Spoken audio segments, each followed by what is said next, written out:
দর্শক, সাপ্তাহিক ছুটির দিনে সমুদ্রের সৌন্দর্য উপভোগ করতে পর্যটকের সমাগমে মুখরিত কক্সবাজার।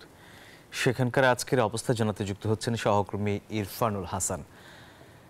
হাসান, আজ সৈকতে পর্যটকের ভিড় কেমন দেখছেন? ধন্যবাদ আপনাকে। আমি আছি কক্সবাজার সমুদ্র সৈকতের যে কলাতলি পয়েন্টে। কক্সবাজারের যে কলাতলি পয়েন্ট রয়েছে, এখানে আসলে সকাল থেকে পর্যটকের মুখর রয়েছে। কক্সবাজার শুধু কলাতলি পয়েন্ট নয়, সুগন্ধা পয়েন্ট, লাবণী পয়েন্ট সহ প্রায় সবকটি পয়েন্টে আজকে মোটামুটি পর্যটকের মুখরই বলা যায়। একেবারে ভোরের আলো উঁকি দেওয়ার সাথে সাথে কক্সবাজার সমুদ্র সৈকতগুলোতে পর্যটকের নামছেন। আর কক্সবাজার সমুদ্র সৈকতে আপনাকে একটু দেখাতে চাই, আসলে এই যে লাবণী সৈকতের যে কলাতলি পয়েন্ট, এই পয়েন্টটাতে আসলে সকাল থেকে পর্যটকের ভিড় করেছেন একেবারে।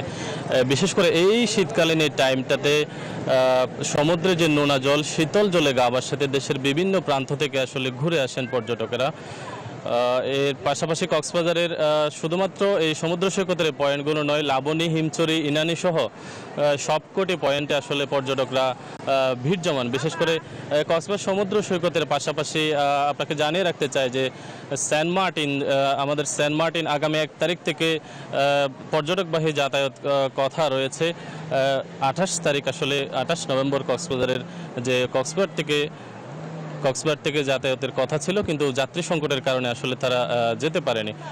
তবে আগামী 1 তারিখ থেকে সেন্ট মার্টিনে যাওয়ার কথা রয়েছে এবং সারা বাংলাদেশে আসলে মাধ্যমিক শিক্ষার্থীদের পরীক্ষা চলছে। পরীক্ষা শেষ হলেই ডিসেম্বর নাগাদ পূর্ণ মৌসুম শুরু হবে বলে আশঙ্কা প্রকাশ করছেন আসলে এখানকার যারা পর্যটন ব্যবসায়ী রয়েছেন তারা। আমরা কথা বলেছি, কক্সবাজারের যারা প্রশাসনিক কর্মকর্তা রয়েছেন তারাও বলছেন এখানে নিরাপত্তার জন্য কাজ করছেন। আমরা কক্সবাজার সমুদ্র সৈকতের কলাতলি পয়েন্ট থেকে এখানে এতক্ষণ পর্যন্ত সাথে ছিলাম আসলে আমি ইরফানুল হাসান। ধন্যবাদ।